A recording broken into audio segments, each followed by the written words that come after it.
بسم اللہ الرحمن الرحیم. خاتون حضرات، میں ہوں اختر عباس اور آپ سب کو میرا سلام پہنچے. اس طرح 2 سوال میں نے ایسے منتخب کیے ہیں جنہوں نے رسپیکٹفلی ارننگ کا نیا طریقہ پوچھا ہے. انہوں نے یہ نہیں کہا کہ ڈاکٹر بن کے، انجینئر بن کے. انہوں نے کہا کہ عائشہ عبد الرحمن نے پوچھا کہ سر مجھے کسی نے بتایا کہ مگر یقین نہیں آیا کہ آپ کی کتابیں 7 لاکھ کی تعداد میں فروخت ہو چکی ہیں. ماشاءاللہ.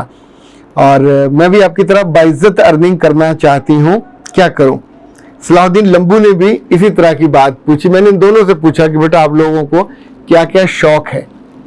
اگر تو کسی لڑکے اور لڑکی کے دل میں، من میں رسپیکٹ فار ارننگ کا خیال ہے تو آپ کو میں تھوڑا سا مختلف رستہ بتا رہا ہوں جو لمبا ہے، دیرپا ہے، آپ کی جوانی اور آپ کا بڑھاپا دونوں کو نہال اور خوشحال کر دے گا. پر شرط یہ ہے کہ آپ کو پڑھنے کا شوق ہو، آپ پاس اخبار آتے ہوں یا آپ لائبریری جا کے اخبار پڑھتے ہو. آپ کے گھر میں آنا چاہیے، 1-2 آ سکتے ہیں. ابھی تھوڑا سا اپنے ابا اماں کو قائل کر لیں، گھر میں لگوا لیں. دوسرا، جو اس وقت موجود رسالے ہیں، میگزینز ہیں، 4-5 ہیں، وہ آپ کے گھر ضرور آنے چاہیے. تیسرا، جو لٹریچر، ادب کہتے ہیں اس کو، سیاسی کتابوں کا مراد نہیں ہے، جو بھی لٹریری اور لٹریچر میں شارٹ سٹوری یا افسانہ، اس کو لٹریچر مانا جاتا ہے، ناول کو لٹریچر مانا جاتا ہے. اسی طور پہ لوگوں کی جو آٹو بایوگرافی ہوتی ہیں یا کچھ لوگوں کی بہت جیسے آواز دوست، سفر نصیب، در دل کشا، یعنی وہ جو آپ کی فیلنگز والی چیزیں ہوتی ہیں، شہاب نامہ، جب آپ یہ پڑھتے ہیں تو آپ ان کے ساتھ ساتھ آپ کا دل بھی دھڑکتا ہے، موو کرنے لگتا ہے. مجھے ان کا شوق ہوا تھا کچھ اسکول کے دنوں میں، تو تب 6-7 جو بچوں کے میگزین آتے تھے وہ پڑھتا تھا. نتیجتاً جب تک میں کالج پہنچا تو میں نے شارٹ سٹوری، افسانہ لکھنا شروع کر دیا. فرسٹ ایئر میں میرا افسانہ چھپ گیا تھا ہم قدم میں، اور پھر دوسرا، پھر تیسرا، پھر چوتھا، اور اس کے بعد ظاہر آپ کی تعریف ہونے لگتی ہے، آپ اس کے لیے اچھے لفظ سوچتے ہو. جو آپ کے من میں ہوتا ہے، 4 چیزیں ضروری ہیں. آپ کو پڑھنا آنا چاہیے، آپ کو سننا آنا چاہیے، آپ کو بولنا آنا چاہیے، آپ کو لکھنا آنا چاہیے، پھر آپ کو دیکھنا بھی آنا چاہیے. اور یہ ساری چیزیں ایک کمپیکٹ بنتی ہیں. لائک آنے والے دنوں میں نے جب ڈگری مکمل کی پنجاب یونیورسٹی سے، تو یہ it was master in public administration, لیکن جو میری جاب ہوئی سرکاری وہ میں نے نہیں کی. میں پرائیویٹ جاب میں چلا گیا جو لکھنے پڑھنے سے متعلق تھی. میں چونکہ ایک پبلشنگ ہاؤس کا انچارج تھا تو میں فیروز گنج میں چلا گیا. اپنی کتابوں کا تھدا بنڈل لے کے گیا تھا انٹرویو میں کہ یہ جو میں نے چھاپی ہیں، اور اس کی بنیاد پہ میرا اتنا شاندار انٹرویو ہوا. ظہیر اسلام صاحب تھے جو ان کے مالک، انہوں نے انٹرویو کیا ان کے پریس میں. اور پھر میں بالکل جو کہتے ہیں نا ینگسٹ ایڈیٹر، اور میری زندگی کے خوبصورت ترین دن وہاں گزرے، کتابیں پڑھنے، کتابیں چھاپنے، کتابیں لینے، مختلف بڑے بڑے رائٹر سے ملاقاتیں کرنے. وہیں پہ میں نے جو دوسرا سٹیپ لیا، اردو ڈائجسٹ والوں سے ان کا رسالہ تھا، بچوں کا ڈائجسٹ، وہ خریدا میں نے اور طارق اسماعیل ساگر صاحب نے. 3 سال وہ نکالا. اچھا، پھر وہیں سے سوئچ کیا نوائے وقت میں، اگلے 13 سال پھول نکالا، اور اس میں بارے میں کہانیاں لکھتا تھا. اس کے پھول کے بارے میں کہا جاتا ہے پہلے سال اس نے دل جیتے، اگلے سال ایوارڈ جیتے، اور پھول کے دنوں میں میری 4 کتابیں چھپ گئی تھیں. اب تک میرا خیال میری کوئی 37 بکس میں سے 6-7 ایسی ہیں جو 40 ہزار کی تعداد میں گورنمنٹ نے چھاپی اور اسکولوں کو دی. ایک کو 1.25 لاکھ کو پہنچی، 5 ایسی ہیں جو 20 ہزار کو. یعنی اچھی کتاب اگر ہو تو اس کو پڑھنے والے. اچھا، مجھے ان تمام کتابوں کی رائلٹی ہمیشہ ملتی رہی. یعنی میں کبھی اپنے پلے سے میں نے کتابیں نہیں چھپوائیں، جن پبلشرز نے چھاپی. ظاہر ہے ماشاءاللہ 7 لاکھ، 7.5 لاکھ کی تعداد میں گورنمنٹ آف کشمیر نے کتابیں چھاپیں، کوئی 4 یا 5 لاکھ کی تعداد میں، اور ان کا کوئی 1 لاکھ بچہ تھا، ہر بچے کو کتابیں وہ دی گئی ہیں. اچھا، جب ایسے ٹیچرز ٹریننگ کی بہت عمدہ کتابیں ہیں. پھر میں نے جب اردو ڈائجسٹ کا ایڈیٹر رہا، قومی ڈائجسٹ، یہ سب لکھنے پڑھنے سے متعلق ہے. اور ریڈیو پاکستان کے لیے میں نے بہت عرصہ لکھا.